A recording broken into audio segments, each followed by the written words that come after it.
کس مقصد کے لیے اس مکان کے مکین عملیات بد اور جادو ٹونے میں مصروف تھے؟ کتنے عرصے سے اس شیطانی دھندے میں مصروف تھے؟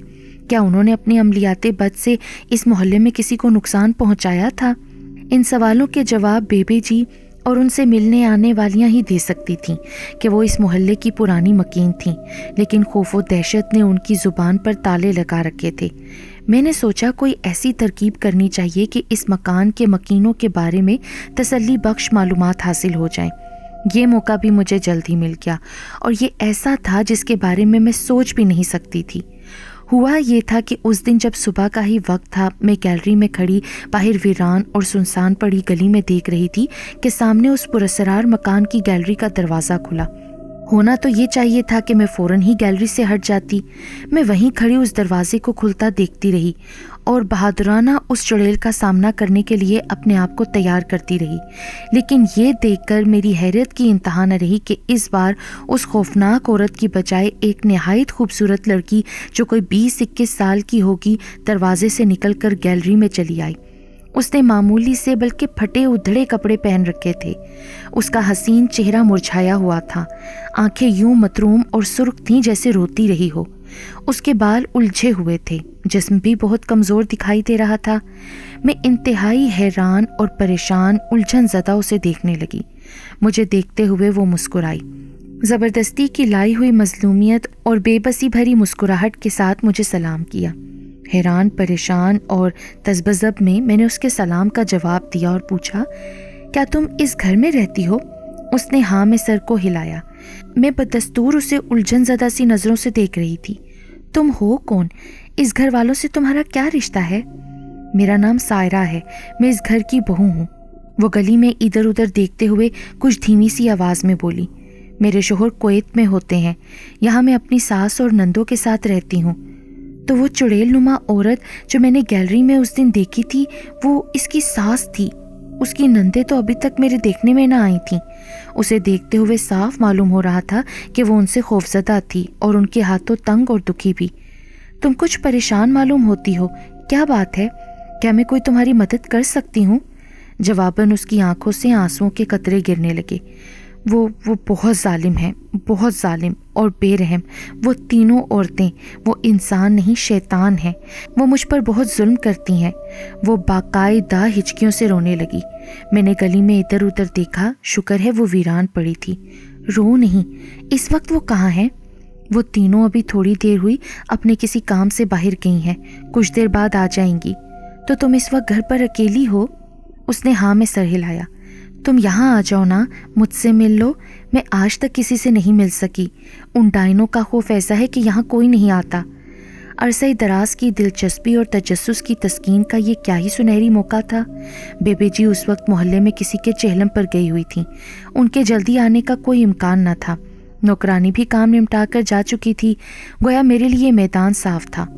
اس گھر سے وابستہ پراسراریت، دہشت اور خوف ایک دم ہی دل سے نکل گئے۔ اس کی جگہ بے پناہ جوش اور اشتیاق نے لے لی۔ آ رہی ہوں، تم دروازہ کھول دو۔ نیچے اپنے کمرے میں پہنچ کر میں نے چادر اوڑھی اور بیرونی دروازہ کھولتے ہوئے گلی میں ادھر ادھر جھانکا۔ وہ بدستور ویران پڑی تھی۔ سامنے اس نے دروازے کو تھوڑا سا کھول رکھا تھا۔ میں جلدی سے گلی سے گزر کر اس کے دروازے میں داخل ہو گئی۔ اس نے میرے پیچھے دروازہ بند کر دیا، کنڈی لگائی اور میرا ہاتھ اپنے ہاتھوں میں لیتے ہوئے اسے ممنونیت سے دبایا۔ تمہاری بڑی مہربانی ہے جو تم یہاں آ گئیں، ورنہ محلے کی عورتیں تو ان ڈائنوں کی غیر موجودگی میں بھی یہاں آتے ہوئے سخت ڈرتی ہیں۔ شاید ان کا خیال ہے کہ میں بھی ان جیسی ہوں۔ اتنا کہتے ہوئے وہ آہستہ سے ہنسی اور مجھے ساتھ لیے طویل برآمدے کے آخر میں بنے ہوئے کمرے میں چلی آئی۔ وہاں ایک پرانے سے پلنگ، 2 کرسیوں کے سوا اور کوئی فرنیچر نہیں تھا اور نہ ہی کوئی آرائشی چیز۔ آؤ بیٹھو، یہ میرا کمرہ ہے۔ اس نے ایک کرسی کی طرف اشارہ کیا۔ برآمدے کے اس طرف جو کمرے ہیں نا، وہ ان ماں بیٹیوں کے ہیں۔ تمہاری ان نندوں کی کیا شادیاں نہیں ہوئیں؟ اور تمہارے سسر؟ وہ فوت ہو چکے ہیں۔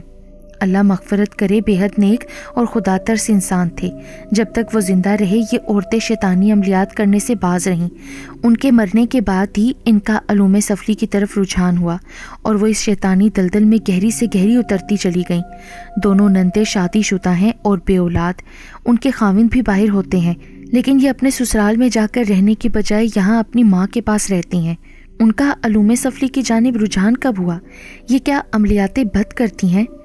یہ تو میں نہیں جانتی کہ عملیات بد جادو ٹونے کی طرف یہ کب مائل ہوئیں اور اپنی کون سی خواہشات اور مرادیں پوری کرنے کے لیے، کیونکہ وہ میرے سامنے اس موضوع پر زبان ہی نہیں کھولتی۔ اوپر کا ایک کمرہ انہوں نے شیطانی عملیات کے لیے مخصوص کر رکھا ہے۔ وہاں انہوں نے انسانی کھوپڑیاں، جانوروں کی ہڈیاں اور جانے کیا کیا جمع کر رکھا ہے۔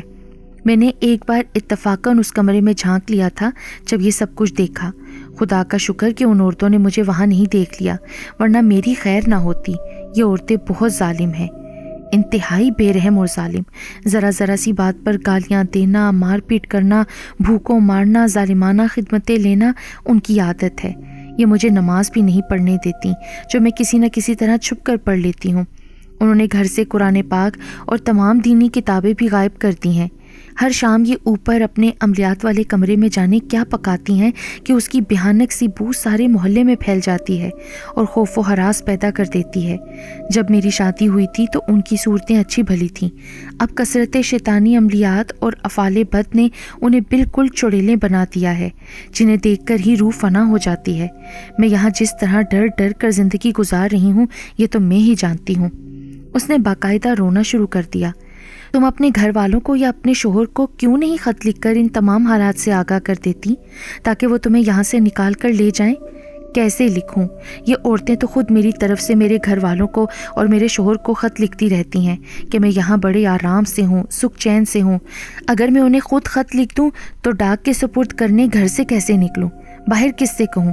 یہ عورتیں تو میری تکہ بوٹی کر دیں گی۔ تو تم ادھر سے نکلنے کی کوشش کرو نا۔ تمہارا میکا کہاں ہے؟ گجرات۔ وہ تو یہاں سے دور نہیں، تم وہاں چلی جاؤ، وہاں تمہیں پورا تحفظ ہوگا۔ وہاں سے تم اپنے شوہر کو خط لکھ کر اسے تمام حالات سے آگاہ کر سکتی ہو۔ اس سلسلے میں تمہارے گھر والے بھی تمہاری مدد کر سکتے ہیں۔ اس کے سوا اس جگہ سے تمہاری نجات کی کوئی اور راہ نہیں۔ وہ ایسی نظروں سے مجھے دیکھنے لگی گویا میں نے عجیب سی بات کہہ ڈالی ہو۔ یعنی مجھے یہاں سے فرار ہو جانا چاہیے، اس گھر سے بھاگ جانا چاہیے۔ مجھے اس کی بے عقلی اور کچھ کوڑ مغزی پر بہت غصہ آیا۔ ہاں یہی کہا ہے میں نے۔ حیرت ہے اتنے عرصے تک ان چڑیلوں کا ظلم و ستم سہتے رہتے تمہیں یہ خیال کیوں نہ سوچ سکا؟ عجیب بے وقوف اور کم ہمت بزدل سی ہو۔ یہ عورتیں جب کبھی باہر گئی ہوتی ہیں تو تمہارے لیے موقع تھا نا کہ تم یہاں سے بھاگ کر اپنے گھر چلی جاتی، ان ڈائنوں سے ہمیشہ کے لیے چھٹکارا پا لیتی۔ تم سے اتنی ہمت اور حوصلہ بھی نہ ہو سکا۔ میں یہاں سے بھاگتی تو کیسے؟ میرے کپڑے تم دیکھ رہی ہو نا کیسے ہیں۔ ان پھٹے ادھڑے کپڑوں، ٹوٹی چپلوں اور خالی ہاتھ میں کیسے کسی ٹرین یا بس کا سفر کر سکتی ہوں؟ رکشہ ٹانگا کیسے کر سکتی ہوں؟ ان ڈائنوں نے مجھے میرے قیمتی اور بھاری جہیز سے ہی محروم نہیں رکھا۔ میرے تمام صندوق کو تالے لگا کر چابیاں اپنے پاس رکھی ہوئی ہیں۔ جب کبھی مجھے نہانے دھونے، نئے کپڑے پہننے کی ضرورت ہوتی ہے تو یہ خود صندوق کھول کر مجھے کپڑے نکال دیتی ہیں۔ پیسے میرے پاس کبھی نہیں ہوئے، میں تو بالکل تہی دست ہوں۔ اس کی آنکھوں نے پھر آنسو بہانے شروع کر دیے۔ میں نے کچھ سوچا، پھر اس سے کہا، اگر تمہیں یہ سب چیزیں مل جائیں تو تم میں کیا اتنی ہمت ہے کہ تم یہاں سے بھاگ جاؤ گی؟ میں یہ سب چیزیں تمہیں ابھی لا کر دیتی ہوں۔ وہ خوفزدہ نظروں سے مجھے دیکھتی رہ گئی۔ باہر گلی ویسے ہی سنسان پڑی تھی۔ میں جلدی سے دروازہ کھول کر اپنے گھر میں داخل ہو گئی۔ مطلوبہ چیزیں تھیلے میں ڈالنے میں مجھے چند ہی منٹ لگے۔ دروازہ کھول کر میں نے پھر گلی میں ادھر ادھر جھانکا اور تیزی سے چلتی ہوئی اسے پار کر کے اس کے کھلے دروازے میں داخل ہو گئی۔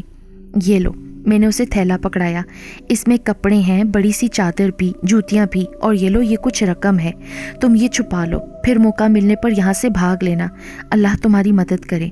اس کی آنکھوں میں آنسو بھر آئے اور وہ مجھ سے لپٹ گئی۔ تمہارا یہ احسان میں کبھی نہیں بھولوں گی باجی۔ تم نے مجھ سے، ایک یکسر اجنبی لڑکی سے، ہمدردی کی، مدد کی، مجھ میں جان بچانے کے لیے حوصلہ ہمت پیدا کی۔ اللہ تمہیں اس کا اجر دے گا۔ توفیق دینے والا تو اللہ ہے، بس تم ڈرنا نہیں، جرأت اور بے خوفی سے کام کر لینا۔ میں نے حیرت سے کہا اور اسے خداحافظ کہہ کر جلدی سے گھر واپس آ گئی۔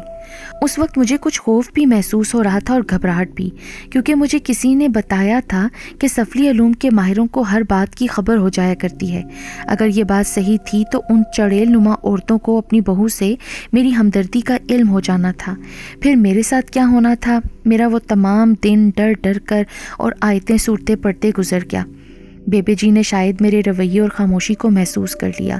کئی بار اس کی وجہ پوچھی، لیکن میں نے انہیں کچھ نہ بتایا۔ پھر جب شام کو اس منحوس گھر سے وہی مخصوص بدبو آنی شروع ہوئی تو مجھے گویا ایک تسلی سی محسوس ہوئی کہ ان موذی عورتوں کو کچھ معلوم نہیں ہو سکا۔ پھر بھی میری تمام رات مسلسل آیات قرآنی پڑھتے گزر گئی۔ اگلے دن بھی خیریت رہی، بلکہ اگلے کئی دنوں تک کوئی غیر معمولی بات نہ ہوئی، اور پھر میں اپنے والد صاحب کے آنے پر بیبے جی سے رخصت ہو کر ان کی بے شمار دعائیں اور سوغاتیں لے کر گھر واپس آ گئی۔ اس تمام عرصے میں ایک مرتبہ بھی گیلری میں نہ گئی تھی، نہ میں نے دروازے سے باہر جھانکنے کی کوشش کی تھی، نہ مجھے سائرہ کی کوئی خبر مل سکی تھی اور نہ ہی کوئی اور خبر۔ گھر واپس آنے کے بعد بھی میرا دھیان برابر سائرہ اور اس مکان کی طرف لگا رہا۔ میں بیبے جی کی طرف سے بھی کوئی خبر ملنے کا انتظار کر رہی تھی، لیکن وقت گزرتا گیا، میرا انتظار ہی رہا۔ کافی عرصہ گزر گیا، پھر گھر میں بڑے بھائی جان کی شادی کے ہنگامے جاگ اٹھے۔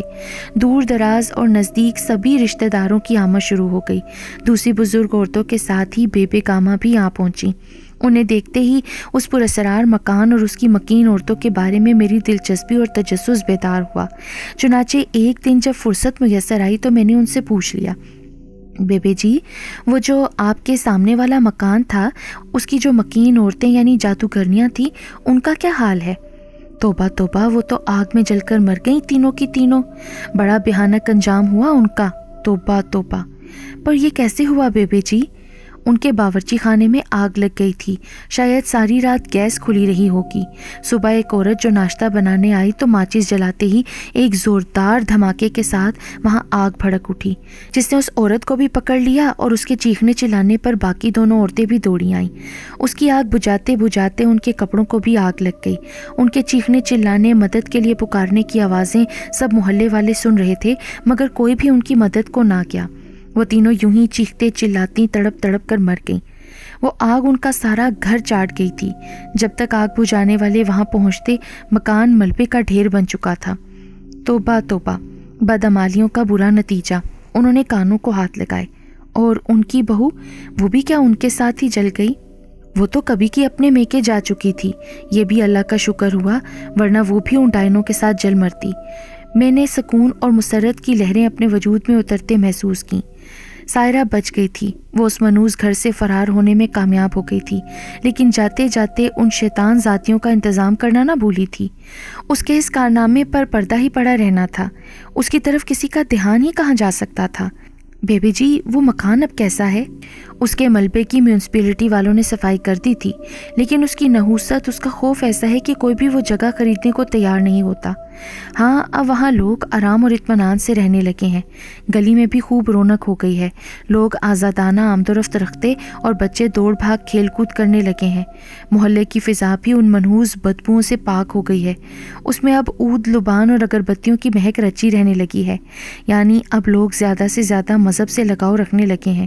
سب کے خیال میں ان شیطان ذاتیوں کا ہمارے محلے میں وجود اپنی بدعمالیوں اور مذہب سے دوری کا نتیجہ تھا۔